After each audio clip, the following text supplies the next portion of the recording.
Parang ang lungkot na ang lumbay-lumbay na nitong hair ko. Oh, kita nyo naman, di ba?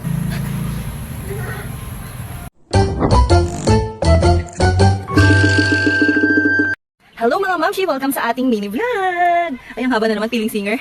So for today's video, kung makikita nyo naman, parang ang lungkot na ang lumbay-lumbay na nitong hair ko. Tingnan naman yung kulay niya, oh.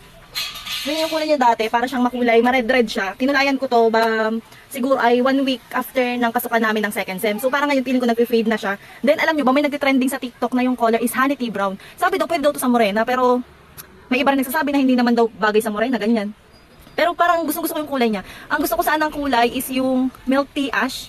Kaso nga lang, parang hindi talaga siya sa akin bagay kasi nga ako ay may tea, morena kasi ako mga mamshi. So pasintabi na nga pala dito, parang may mamasong nga ako dito sa gilid ng labi ko at sa bigote kong talagang umuusbok na. Dahil nga gaya po tumaya tayo sa mga nakikita nating trending sa ating FYP. Sige, try natin tong parang may plema. Itong honey brown. Pasensya na kayo sa fest ko, kakatapos ko lang kasi maglinis. At kasi ngayon day off ko, gusto kong ma-achieve talaga yung kulay na yan.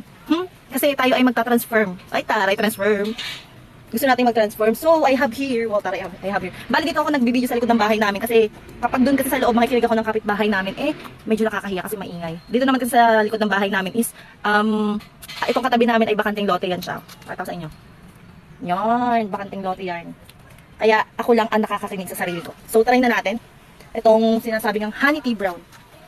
So, kung mapapansin, hindi pa talaga ako ganun kasanay na magsalita sa camera. Kaya kapag may dumadaan dito sa gilid ng bahay namin, napapatingin talaga ako. Alam niyo ba yun? Yung feeling na nahihiya-hiya pa rin ako, shy type pa rin ako. Ganun. Ang arte. So, bali kasi, yun nung dati nagkulay ako is 12% oxidizer pa rin yung ginamit ko. Kasi nga, ang sobrang kapal talaga nito mga mi. Tingnan mo. Sobrang kapal niya. Kasi kung siguro mga 6% or 9% lang yung gagamitin ko, baka hindi siya kumulay. Kaya ang is 12%. So, bali dalawang set talaga yung binili ko kasi nga sobrang kapal talaga nito. Tapos yan, honey tea brown. Honey tea brown. Sumasakit yung tiyan ko bigla.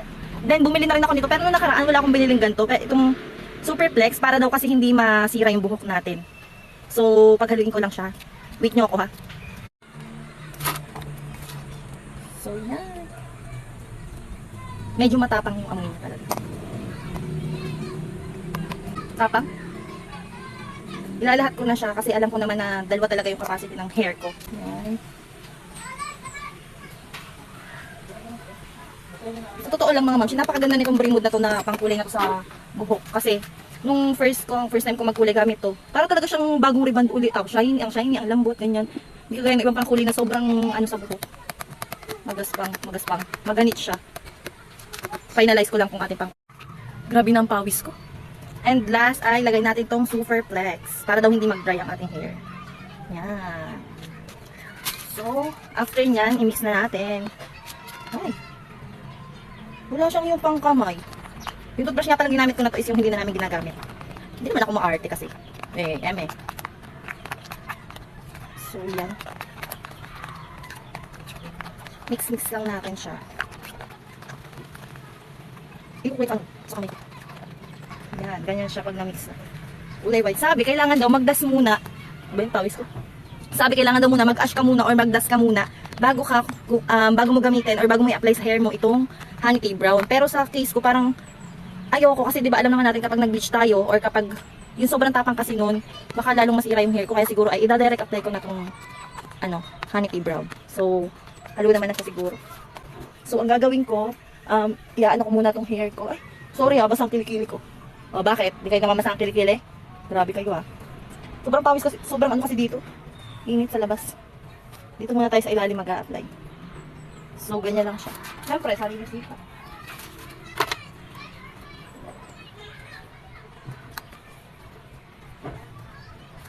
Puyorin muna natin siya. Yan. Then, apply na natin siya. Wala talaga akong gamit kahit ano sa kamay. Bali, ito nga palang nasa may baba ng ilalim ng hair ko na to. Binleach ko to dati. Kasi wala lang, gusto ko parang may design yung ilalim ng hair ko. Ganyan. Mainit siya. Hindi ko na kasi makita yung gloves ko na ginamit dati sa pangkulay ko ng buhok. Yan. Siyempre, gusto mong para paganda-paganda na buhok. Sige, di magsariling sikap ka. Ganyan. Kaya naman yan, washable naman yan, tatanggal naman yan sa kamay, sa ano. Kung saan man yung mga pangkulay na yan.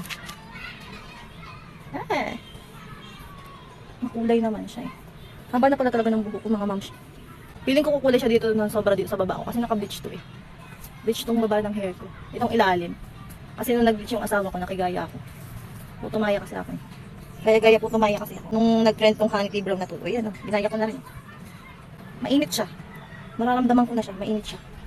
Mainit siya sa hair ko, para naluluto. Sabi, pag nagkukulay daw ng hair, wag ididikit siya sa anit. Kasi, posibleng masira yung anit. Okay? I think tapos na ako dito sa first layer ng aking hair.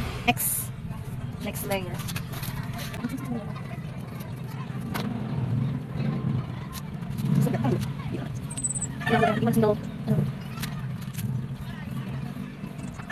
Actually, naputol talaga yung video ko na to. Nagigigil talaga ako dito ha. Masyado na daw mahaba. Tiis ganda. Alam niyo mga ma'am, sinuuna talaga, naano talaga akong magkulay ng buhok ko. Kasi nga, iniisip ko, baka magtampo, ganyan. Pero kasi, instead na magpariband ako, hindi naman ako pwede magpariband kasi nga, sayang lang kasi di ba ako nga ay nagtatrabaho sa McDo, lagi kami doon naka-ponytail. Kaya parang, kung magpapariband ako, basta yun, sayang lang, kung magpapariband ako. Kaya, nagtry na lang ako magkulay nito. 200 pesos lang nagastos ko dito, sa totoo lang. Tapang? Nasa 200 pesos lang nagastos ko dito mga mamshi. Sa mga pinagagawa ko na sa buhok ko. Ganun lang siya kamura. And sobrang quality na. Ang product na to. Try natin. Kukulay siya sa atin. Sana umipek. Next layer. Hindi ako ano sa pagkukulay. Sariling ano ko lang to ha. Basta makapagkulay lang ba ganun. Wala lang, gusto ko lang. Ako lang naman to eh. Huwag niyo akong i-bash. Ako lang to. Matapang yung 12%. Kaya kung manipis lang naman ang buhok nyo, sinasuggest ko sa inyo ang gamitin nyo ay ano lang na oxidizer. 6 or 9. Basta talaga yung pinipili ko. Pawisan ako eh. Kung sabihin na hindi ka pinapawisan. So medyo matagal talaga yung process. Hindi make sure ko na lahat ay makukulayan. May kulay pa ako niya na parang brown coffee yata itong kulay ko ng buko dati. So yan, natapos ko na. And ang pakiramdam niya medyo mainit siya sa hair. Parang naluluto ganyan. Mainit siya sa hair. At feeling ko ayan na, kumukulay-kulay na siya oh. Kita nyo ba yan? Bababad lang natin siya mga 20 to 30 minutes. Ang lambot niya.